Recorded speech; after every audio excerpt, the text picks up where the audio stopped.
This is Tom Laing with JPW Realty. I'd like to go over the real estate stats for this last year between August 2024 and August 2025 in the Twin Cities market area. All right.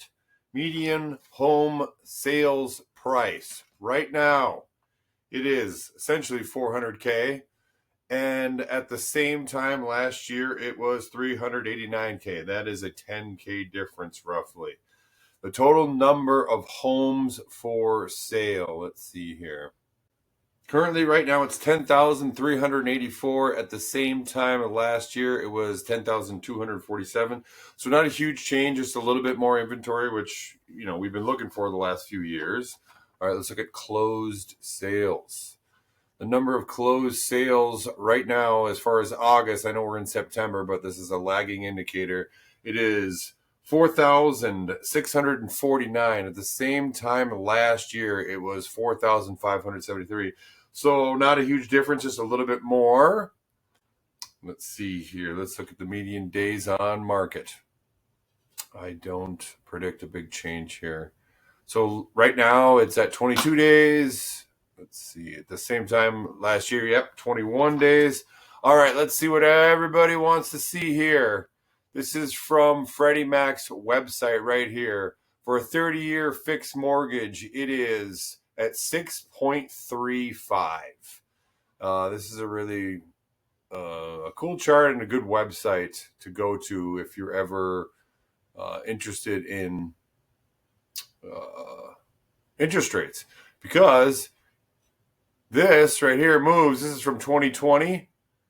And there's a little recession there. If you go back to 2007, 8, 9, there's a big one right there. I don't know if you guys remember that, the Great Recession. And this chart on this website goes all the way back to 1971. Now, I looked this up. It's really cool. So in the 70s, guess what the average interest rate was in the 1970s? It was 9%. Guess what it was in the 80s? Look at that. Everybody knows interest rates were high in the 80s. It was 13% was the average in the 80s.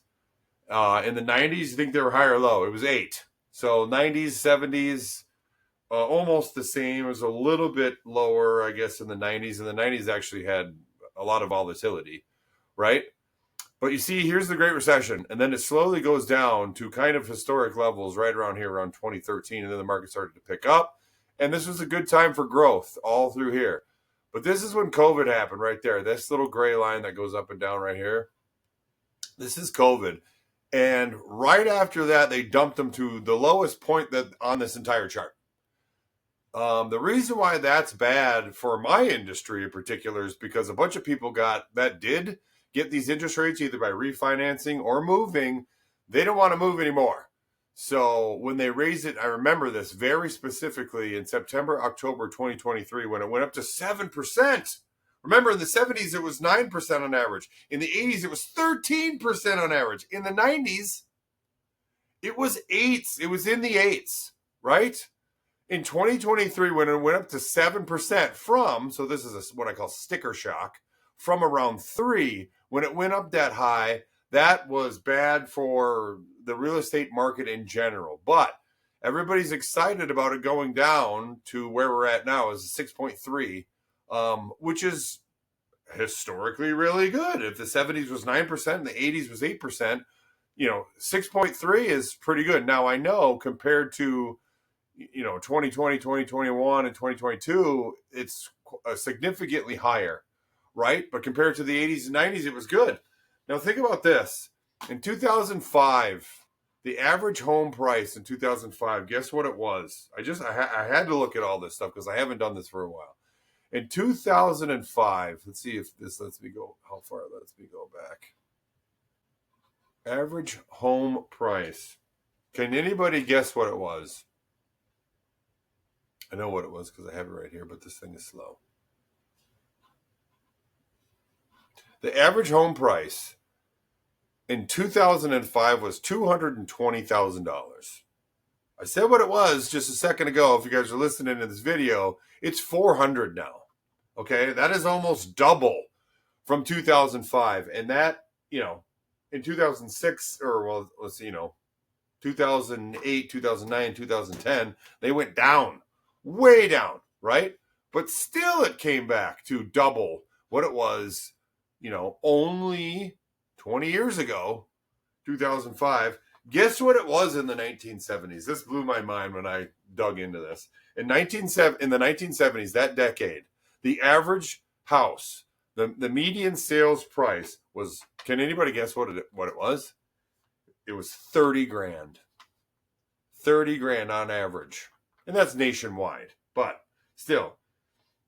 And in the 80s, it went up to 82 grand. So it went from 30 to 80.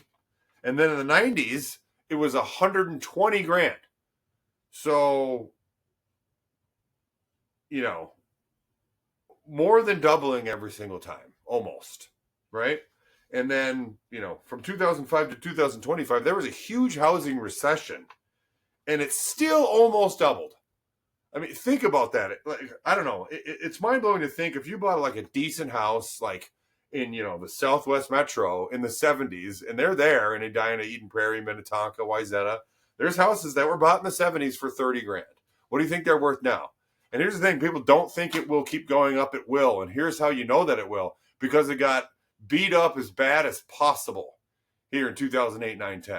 And it still came back, right? So if it does go down, well, houses are cheap and you should probably buy them anyways. If it never comes back, it's Armageddon anyways.